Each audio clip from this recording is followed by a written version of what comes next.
Welcome to LatiNation, celebrating your generation from coast to coast. I'm your host, Humberto Guida, and kicking off today's show, we feature one of Hollywood's most respected character actors.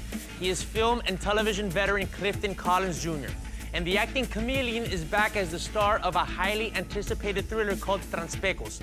Set along the Chihuahuan desert, along which the majority of the U.S.-Mexico border lies, the film takes advantage of the merciless environment, centering on a remote border outpost.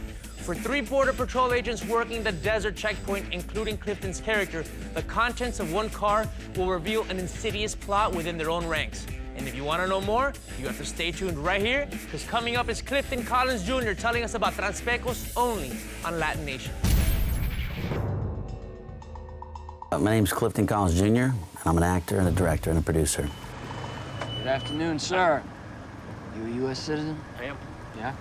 Can you go ahead and turn your car off, put it in park, please? Go ahead and grab your ID while you're at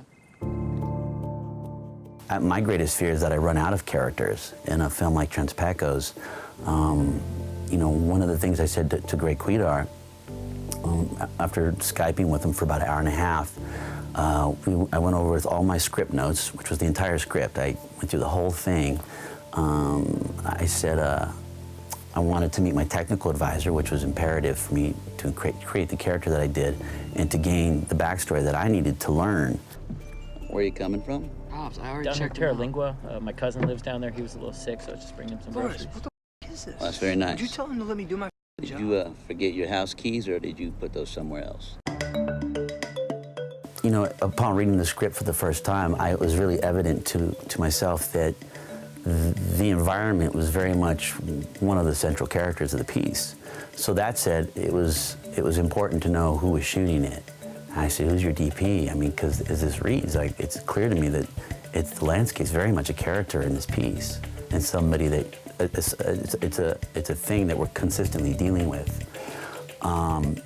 So our DP, he showed me a trailer to something that he had done, which was so fantastic. So I knew I had the right, this director, his heart was in the right place, and his intentions were in the right place, and he was heading the right way. That's a double. We got Ghostman on second.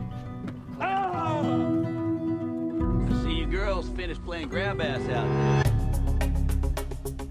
It's easy to, you know, with all these incidents that are happening today with the abuse of police authority, you know, they're in populated cities, camera phones and all these things.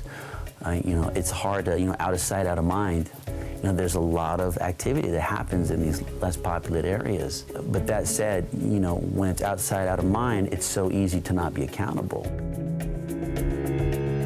Really, I think this story talks, I think the theme of it lays more along the lines of how is it that we become so divided in this day and age when we should be so united? Impressive, fellas. That's worth millions of dollars. Call us in, Davis. I can't do that. These don't make it to where they're going. I'm dead.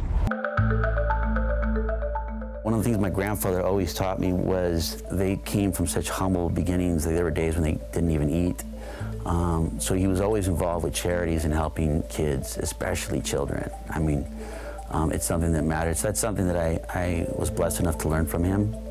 I co-wrote a cookbook with one of my dear childhood friends, Gustavo Alvarez, called Prison Ramen, and we donate 10% of the proceeds to Homeboy Industries and Father Greg. We've got many recipes. They're all original prison ramen recipes, so it's good for college kids or just anybody that wants to be creative with the meal. And there's cautionary stories for every recipe. There's a jailhouse story. And a bunch of my celebrity friends came together. Samuel Jackson did the foreword for me. Danny Trejo gave me a couple of recipes and stories. Jacob Vargas, Clancy Brown, Taryn Manning, Slash. So there's some good stuff in there. So those kind of things intrigue me.